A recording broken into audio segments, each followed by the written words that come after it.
मनुष्य योनि का कर्म। मनुष्य अपने कर्मों का भोग कैसे भोगता है।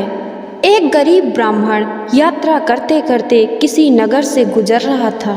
बड़े बड़े महल एवं अट्टालिकाओं को देखकर ब्राह्मण भिक्षा मांगने गया, किंतु उस नगर में किसी ने उसे 2 मुट्ठी अन्न नहीं दिया। आखिर दोपहर हो गई तो ब्राह्मण दुखी होकर अपने भाग्य को कोसता हुआ जा रहा था। सोच रहा था, कैसा मेरा दुर्भाग्य है, इतने बड़े नगर में मुझे खाने के लिए 2 मुट्ठी अन्न तक नहीं मिला। रोटी बनाकर खाने के लिए 2 मुट्ठी आटा तक नहीं मिला। इतने में एक सिद्ध संत की निगाह उस ब्राह्मण पर पड़ी। उन्होंने ब्राह्मण की बड़बड़ाहट सुन ली। वह बड़े पहुँचे हुए संत थे। उन्होंने कहा, हे दरिद्र ब्राह्मण, तुम मनुष्य से भिक्षा मांगो, पशु क्या जाने भिक्षा देना। यह सुनकर ब्राह्मण दंग रह गया और कहने लगा, हे महात्मा, आप क्या कह रहे हैं। बड़ी बड़ी अट्टालिकाओं में रहने वाले मनुष्य से ही मैंने भिक्षा मांगी है।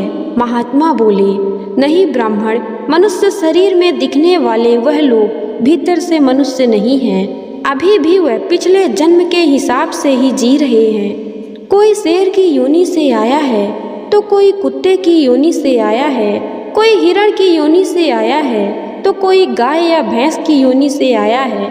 उनकी आकृति मानव शरीर की जरूर है, किंतु अभी तक उनमें मानवता निखरी नहीं है। और जब तक मनुष्यत्व नहीं निखरता तब तक दूसरे मनुष्य की पीड़ा का पता नहीं चलता। तुमने मनुष्यों से नहीं, पशुओं से भिक्षा मांगी है।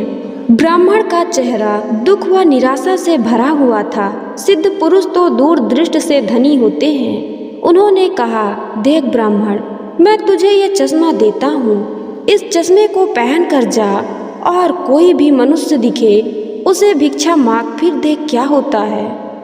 वह दरिद्र ब्राह्मण जहाँ पहले गया था वहीं पुनः गया और योग सिद्ध वाला चश्मा पहनकर गौर से देखा। उसने सोचा, वाकई कोई कुत्ता है तो कोई बिल्ली है तो कोई बघेरा है। आकृति तो मनुष्य की है, लेकिन संस्कार पशुओं के हैं। मनुष्य होने पर भी मनुष्यत्व के संस्कार नहीं हैं। घूमते घूमते वह ब्राह्मण थोड़ा सा आगे गया तो देखा कि एक मोची जूते सिल रहा है। ब्राह्मण ने उसे गौर से देखा तो उसमें मनुष्य का निखार पाया। ब्राह्मण ने उसके पास जाकर कहा, भाई, तेरा धंधा तो बहुत हल्का है और मैं हूँ ब्राह्मण, रीति रिवाज एवं कर्मकांड को बड़ी चुस्ती से पालता हूँ। मुझे बड़ी भूख लगी है, इसीलिए मैं तुमसे कुछ खाने को मांगता हूँ, क्योंकि मुझे तुम्हें मनुष्यत्व दिखा है। उस मोची की आंखों से टप टप आंसू बरसने लगे। वह बोला, हे प्रभु, आप भूखे हैं। हे मेरे भगवान, आप भूखे हैं। इतनी देर आप कहाँ थे। यह कहकर मोची उठा एवं जूते सिलकर टका आना 2 आना वगैरह जो इकट्ठे किए थे उस चिल्लर को लेकर हलवाई की दुकान पर पहुंचा और बोला, हलवाई भाई, मेरे इन भूखे भगवान की सेवा कर लो। यह चिल्लर यहाँ रखता हूँ। जो कुछ भी सब्जी, पराठे, पूरी आदि दे सकते हो वह इन्हें दे दो।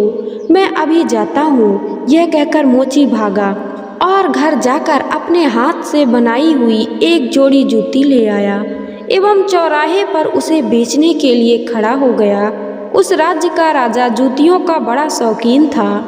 उस दिन भी उसने कई तरह की जूतियां पहनी, किंतु किसी की बनावट उसे पसंद नहीं आई तो किसी का नाप नहीं आया। 2-4 बार प्रयत्न करने पर भी राजा को कोई पसंद नहीं आई तो राजा मंत्री से क्रोध में बोला, अगर इस बार ढंग की जूती लाया तो जूती वाले को कोई इनाम दूंगा, और ठीक नहीं लाया तो मंत्री के बच्चे तेरी खबर ले लूंगा।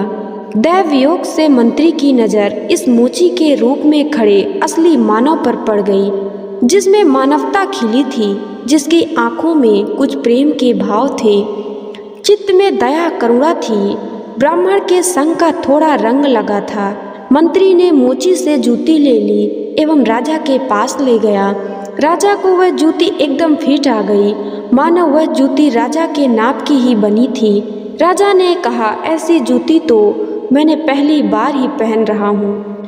किस मोची ने बनाई है यह जूती। मंत्री बोला, हुजूर, यह मोची बाहर ही खड़ा है। मोची को बुलाया गया। उसको देखकर राजा की भी मानवता थोड़ी खिली। राजा ने कहा, जूती के तो 5 रुपए होते हैं, किंतु यह 5 रुपए वाली नहीं है, 500 वाली जूती है। जूती बनाने वाले को 500 और जूते के 500, कुल 1000 रुपए इसको दे दो। मोची बोला, राजा जी तनिक ठहरिए, यह जूती मेरी नहीं है, जिसकी है उसे मैं अभी ले आता हूँ। मोची जाकर विनय पूर्वक उस ब्राह्मण को राजा के पास ले आया एवं राजा से बोला, राजा जी यह जूती इनकी है। राजा को आश्चर्य हुआ। वह बोला, यह तो ब्राह्मण है, इसकी जूती कैसे? राजा ने ब्राह्मण से पूछा तो ब्राह्मण ने कहा, मैं तो ब्राह्मण हूँ, यात्रा करने निकला हूँ। राजा ने मोची से बोला, जूती तो तुम बेच रहे थे, इस ब्राह्मण ने जूती कब खरीदी और बेची? मोची ने कहा, राजन मैं मन में ही संकल्प कर लिया था कि जूती की जो रकम आएगी वह इन ब्राह्मण देव की होगी।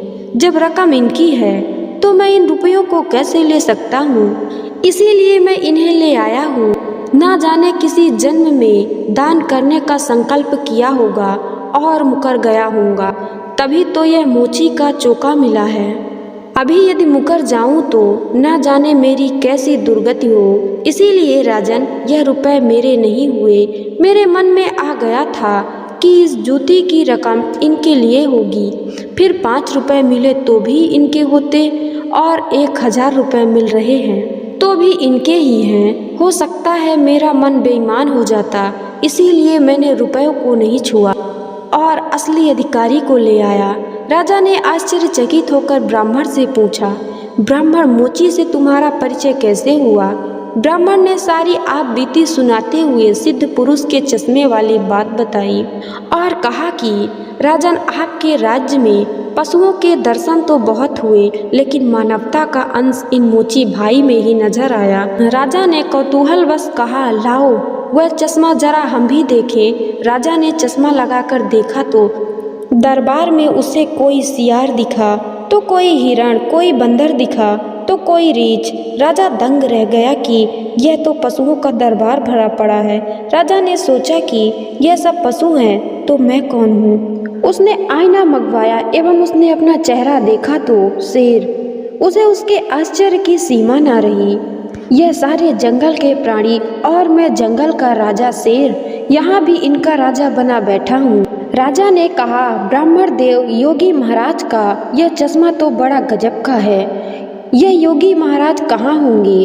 ब्राह्मण बोले, वे तो कहीं चले गए। ऐसे महापुरुष कभी कभी ही और बड़ी कठिनाई से मिलते हैं। श्रद्धावान ही ऐसे महापुरुष से लाभ उठा पाते हैं, बाकी तो जो मनुष्य के चोले हैं, पशु के समान हैं, वह महापुरुष के निकट रहकर भी अपनी पशुता नहीं छोड़ पाते। ब्राह्मण ने आगे कहा, राजन अब तो बिना चश्मे के भी मनुष्य के मानवता को परखा जा सकता है। व्यक्ति के व्यवहार को देखकर ही पता चल सकता है कि वह किस योनि से आया है। एक मेहनत करे और दूसरा उस पर हक जताए तो समझ लो कि वह सर्प योनि से आया है, क्योंकि बिल खोदने की मेहनत तो चूहा करता है, लेकिन सर्प उसको मारकर बिल पर अपना अधिकार जमा बैठता है। अब इस चश्मे के बिना भी विवेक का चश्मा काम कर सकता है। और दूसरे को देखो, उसकी अपेक्षा स्वयं को ही देखो कि हम सर्प योनि से आए हैं कि शेर की योनि से आए हैं, या सचमुच में हमें मानवता खिली है। यदि पशुता बाकी है तो वह भी मनुष्यता में बदल सकती है। कैसे? गोस्वामी तुलसीदास जी ने कहा है, बिगड़ी जन्म अनेक की, सुधरे अब और आज, तुलसी होय राम को, राम भज तज कुसमाज। कुसंस्कारों को छोड़ दे, बस अपने को कुसंस्कार आप निकालेंगे तो ही निकलेंगे। अपने भीतर छुपे हुए पशुत्व को आप निकालेंगे तो ही निकलेगा। यह भी तब संभव होगा जब आप अपने समय की कीमत समझेंगे। मानवता आए तो एक एक पल को सार्थक किए बिना आप चुप नहीं बैठेंगे। पशु अपना समय ऐसे ही गवाता है। पशुत्व के संस्कार पड़े रहेंगे तो आपका समय बिगड़ेगा। अतः पशुत्व के संस्कारों को आप बाहर निकालिए एवं मानवता के संस्कारों को उभारिए। फिर सिद्ध पुरुष का चश्मा नहीं वरुण अपने विवेक का चश्मा ही कार्य करेगा और इस विवेक के चश्मे को पाने की युक्ति मिलती है हरि नाम संकीर्तन व सत्संग से। तो हे आत्मजनों, मानवता से जो पूर्ण हो वही मनुष्य कहलाता है। बिना मानवता के मानव ही पशु तुल्य रह जाता है। जय श्री कृष्ण, राधे राधे। मित्रों, आपको ये वीडियो कैसी लगी कमेंट बॉक्स में ज़रूर बताएं। यदि आप हमारे चैनल में नए हैं तो चैनल को सब्सक्राइब करना ना भूलें। धन्यवाद।